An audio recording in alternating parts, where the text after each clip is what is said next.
Hi, this is Am here with the US Chartbreakers here at Zach's Traders Cafe for Friday, the 2nd of February. And the good news here is that the market managed to bounce off that very steep rising trend channel from October around the 48.40 level and close above 4900. We're still hoping for a move up towards as high as 51.30, which is the top of that rising trend channel from October. And we're looking for that while we're above the latest support area, which is basically around 48.45. Onto the stocks and a few nice movers that we've been looking at recently. First one is Apyx, and here you can see that we've got this turnaround here within a rising trend channel base from October. Top of the channel there heading towards $4, and we're looking for that as soon as the end of this month. The reason being that the 50-day line has been rising well. We've had good end-of-day closes above that rising feature. Upside value while we hold on the right side of $2.10, which is recent support. Next up is a new name, which is Biorestorative, and here extended base, but it looks like the time has finally come after 6 months or so of consolidation. The shares gapping through the 50-day moving average, which is now rising. That's around the $1.75 level, and above that we're looking for $3 as soon as the end of this month at the top of that broadening triangle from September.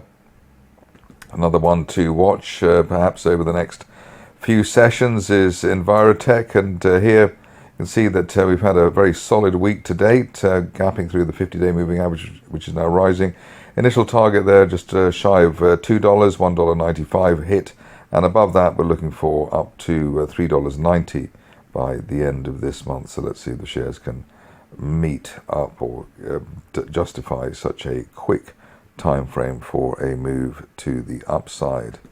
Moving along to Fibrogen, and here a beautiful movement over the course of this week to date, with the vertical break above a rising 50-day moving average. In fact, the 50-day line been rising really since the end of last month, so it was flagged that the shares could rise. And here, while we're above the $1.75 area, the initial resistance on the way up, looking for up to $4.80 as soon as the end of next month, maybe a bit sooner than that, but let's go for a more conservative time frame at the top of that rising trend channel from the end of June.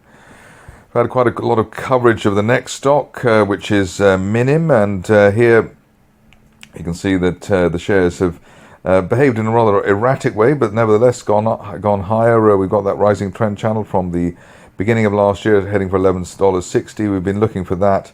Well, we were initially looking for the $6 area, which was the January peak, which has obviously been exceeded. Above $6, looking for up to $12 by the end of next month, but obviously slightly volatile situation there on Minim. Moving along to another new name, Neurobo, and here we've got an uphill gap to the upside through a rising 50-day line. The view now is at above previous resistance there from July, August, around $5.15. We could still head up to as high as $6.70 by the end of this month.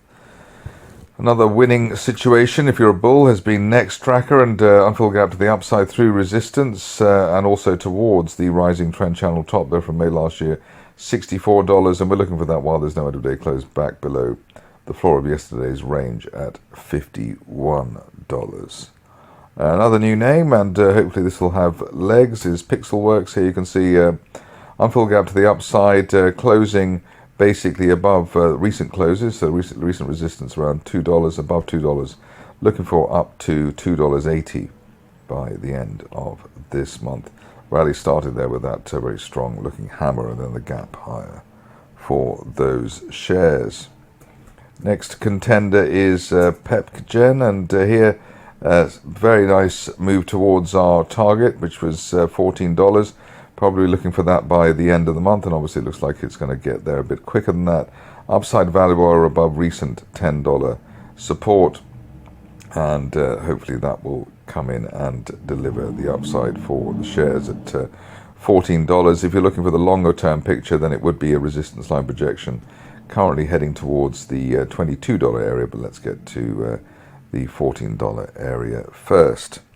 On to the last few, or last couple actually in this case. First one is coming up in the form of Sunpower, and here we've got the shares giving the first sign that they're ready to turn within a rising trend channel base from October. Top of that channel there, $7.40, and we're looking for that, especially if we can get a decent end-of-day close or a weekly close above the 50-day moving average around $4.26. If you're a fan of the shares and looking to go in early, then it would be that the upside value bar would hold above the $3.50 area, which is recent neckline resistance and the floor of the channel.